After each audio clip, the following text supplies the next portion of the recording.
Hi friends, welcome to my mom's channel Shweta's recipes and vlogs. ఈరోజు మా mummy brain fry ఎలా చేసుకోవాలో చూపిస్తుంది. గోట్ బ్రెయిన్ ఫ్రై అదే బేజా ఫ్రై ఎలా తయారు చేసుకోవాలో చూసేద్దాం. ఫస్ట్ బ్రెయిన్ని మంచిగా క్లీన్ చేసుకోవడానికి ఒక బౌల్లో స్టవ్ ఆన్ చేసుకొని వాటర్ పెట్టుకొని వాటర్ హీట్ అయ్యాక అందులో 1 టేబుల్ స్పూన్ సాల్ట్ వేసుకొని వాటర్ మరిగాక అప్పుడు మనం బ్రెయిన్స్ని అందులో వేసేసుకోవాలి. నేను ఇక్కడ 3 బ్రెయిన్స్ తీసుకున్నాను.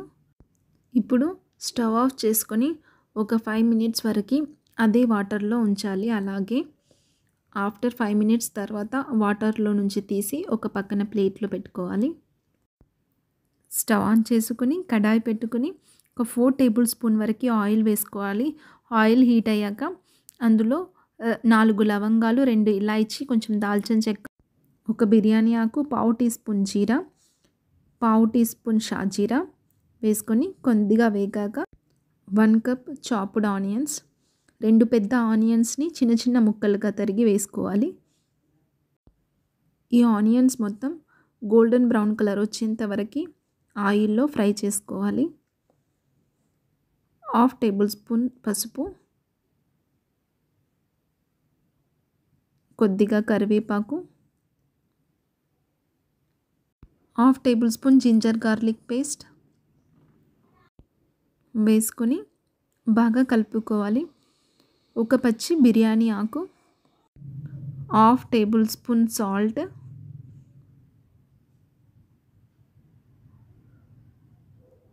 1/2 టేబుల్ స్పూన్ చిల్లీ పౌడర్ వేసుకొని బాగా కలుపుకోవాలి. ఇక్కడ బ్రెయిన్స్ని 4 ముక్కలుగా ఘాట్లు పెట్టేసుకొని ఆనియన్స్ గోల్డెన్ బ్రౌన్ కలర్ వచ్చిన తర్వాత ఈ బ్రెయిన్స్ని అందులో వేసేసుకోవాలి. ఆనియన్స్ మంచిగా ఫ్రై అయ్యాయి కదా, ఇప్పుడు ఈ బ్రెయిన్స్ని ఇందులో మెల్లిమెల్లిగా వేసుకోవాలి.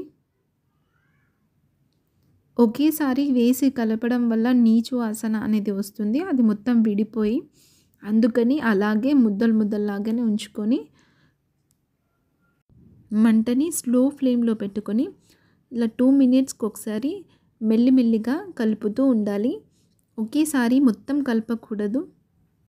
ఇలా ఒక 10 మినిట్స్ వరకు ఆయిల్లో ఫ్రై చేసుకోవాలి. ఈ మేక బ్రెయిన్లో B12 అనే విటమిన్ కూడా చాలా పుష్కలంగా ఉంటుంది, అందుకని ఇది హెల్త్కి కూడా చాలా మంచిది.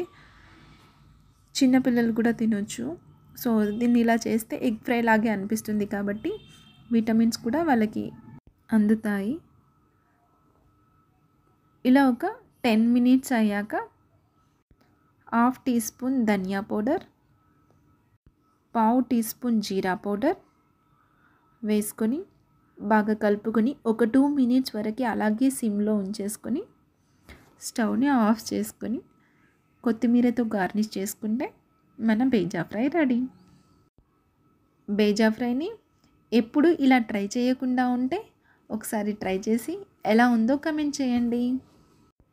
Thank you for watching Shweta's recipes and vlogs. Please like, share, subscribe to my channel.